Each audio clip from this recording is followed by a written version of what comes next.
Please join me in welcoming our next speaker and hostess, Yvette Lewis. Thank you for that wonderful introduction. And this has been a powerful conference today, and I have learned so much from so many different aspects of life. So I just want to let you know, my name is Yvette Lewis, and I'm the president of the Hillsborough County branch NAACP. I was born and raised here in Tampa, and I kind of got my start with civil rights, and I didn't even realize what I was doing. I just was following my mother. My mother raised 7 kids by herself on a housekeeper's salary. And she worked at a hospital here, and it was called the county hospital back then. And so she was, she believed in the Lord. So we were raised up in the church. And I remember one day we were walking in a line across a grocery store in our neighborhood.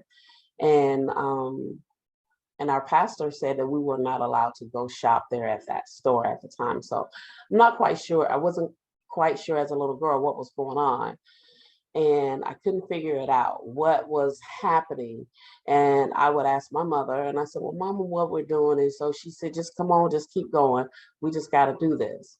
So later on, as time went on, I realized what was happening through asking other people as I got older what was going on. So, and it was an economic boycott against the store because they refused to hire African American people from the community. And so our pastor decided that why should we patronize this store? So as a little girl walking in that line with my mother back and forth, it felt good. I felt like I was doing the right thing.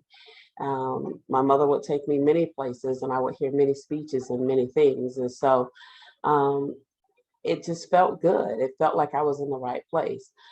And so, and that's pretty much where I got the spirit within me, but I didn't know I had it in me until later on in life.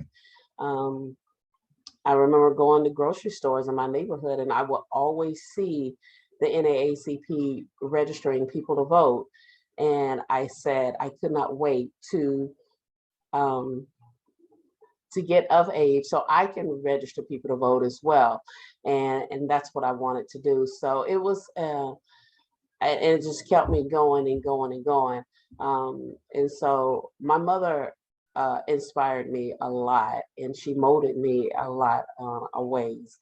And so growing up and going through Hillsborough County school system, there were a lot of challenges there that we met as African Americans. And it was some good and some bad, and so just some just very questionable. But back then, African American people could not question the system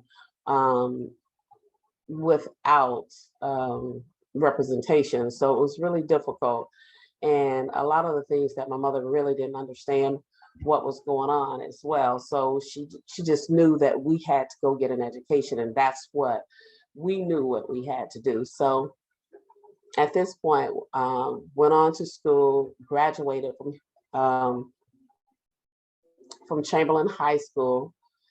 And as I graduated, I realized there was something different within me. I didn't know it, but there was something different. So I realized that they did not, Hillsborough.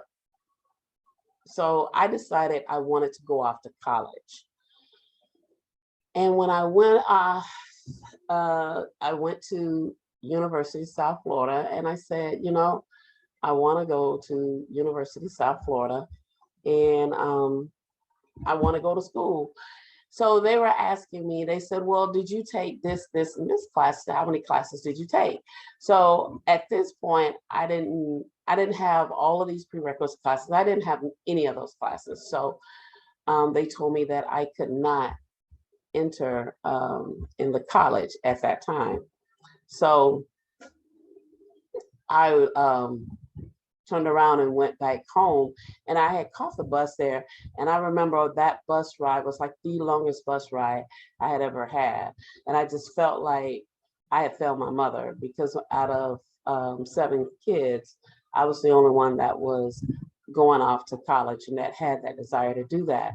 So it didn't stop there. I didn't take no for an answer. So I ended up at Hillsborough Community College, which I am so grateful that I had that opportunity, because of that opportunity at Hillsborough Community College, that is where I discovered that there was something different about me. And that's when we discovered that I had a learning disability, that I had always adapted throughout life, and no one never caught it through the years of school here in Hillsborough, in Hillsborough County school system. So I had a teacher that worked with me extremely well. We were on target on everything, on what we needed to do. So anyway, I graduated from Hillsborough Community College, and then I went on back to USF. But at this point, it was a different level of feeling at University of South Florida.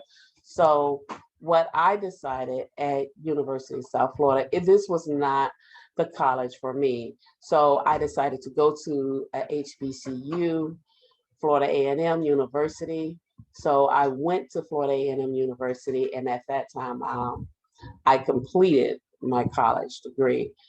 And I started working with many different local organizations, such as the Hillsborough County Democratic Black Caucus, you know, and then getting involved with a lot of political candidates that were running for office, and just start studying my history even more. So how I got involved with the NAACP, I was just working, registering people to vote on my own, just doing it. And because I enjoyed it, knocking on doors, registering people to vote. And someone noticed it, and they said, hey, why don't you come over here and help us? So I did. And at that time, I was appointed the political action chair. And so I registered people to vote. We put on political forums, educated people on their voting rights. And that's what I did. So at that, and then, you know, it went from one to the other. So they were like, well, we need a new president at the time. And so they asked me to run for president. And I just never thought I would ever run for president. One, because I've always felt there were odds against me. There was those barriers against me. One, I was born and raised in a neighborhood where it was lower social economic status. So it didn't have a huge status. And my mother wasn't very prominent person. She was just a person that thrived. And so I just felt like those barriers were there in the way. And then, of course, you know, when I discovered my learning disability, I was like, well, you know, I don't know if this is for me or not. But I tell you one thing, I have a praying mother, and then I continue, one of the things that I continue to do is walk by faith. So faith continued to lead me to where I needed to go. You know, that's one of those things where you just got to lean on him and ask him what is best for you. So what I decided, so at that time, I had quite a few people ask me to run, and I was like, I don't understand. How do these people believe in me when I didn't have as much faith and believing in myself? So I know what I can do at this level, but to take it to the next level, I knew I didn't, it was doubtful. And so at this point, I had to go back to what my mother said. You got to believe in yourself, and you got to continue to have faith. And I know I had my faith. So one of the things is, growing up in the church, there was a song that we always marched in. our church usually marched in, the choir would march in singing, and it's we've come this far by faith, leaning on the Lord. So I have to remind myself that I've come this far by faith, leaning on the Lord. And so that's when I knew, when my pastor said, faith will lead you to it and God will get you through it, and just keep right on going. So I decided to run for president. And so, and I won overwhelmingly as president of the NAACP. And so when I started our membership roster, our membership was at a very dismal number, and it was like less than 130. So within 9 months, I've grown it to well over 900 members. And as of right now, we are the largest branch in the state of Florida and the most active branch in the state of Florida. Civil rights is something that I truly believe in, and I truly believe that everyone has a right to express their opinion. Everyone has a right to be heard, and and people need to know that. But there are some people who don't know that, and so that's where we come in, and that's where we help advocate, and we make sure that their rights have not been violated. I believe in partnerships and working with people. And what can we do to do this together? The civil rights movement was not done with one organization, but it was done with many organizations that came together back then to make it better for African American people. And so with that, it just kept growing and growing and growing. Where do we go from here? What do I go from here? So I love putting out challenges for myself. I love putting out challenges, for the community, and I love educating the community and what we do and how we do it. And so it just kept with the NAACP. We have done remarkable things. We are bridging the gap and bridging the community together when it comes to law enforcement, and working with affordable housing and advocating and bringing in people who has our best interests. I can tell you this: we're all volunteers. This is a volunteer organization. This is not easy work, and it's very difficult at times, and it's some trying times. I like studying Fannie Lou Hamer. She is one of my favorites civil rights fighters, and and one of her quotes is, nobody's free until everybody's free.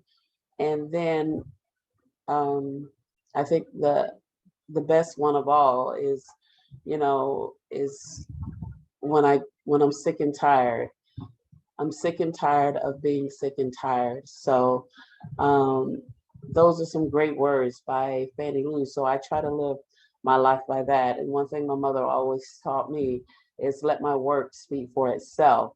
And so, and that's where we just go. And so that's a little bit about me and my thoughts and what I do. So I just want to thank you for giving me the opportunity to share a little bit about my lifestyle to y'all.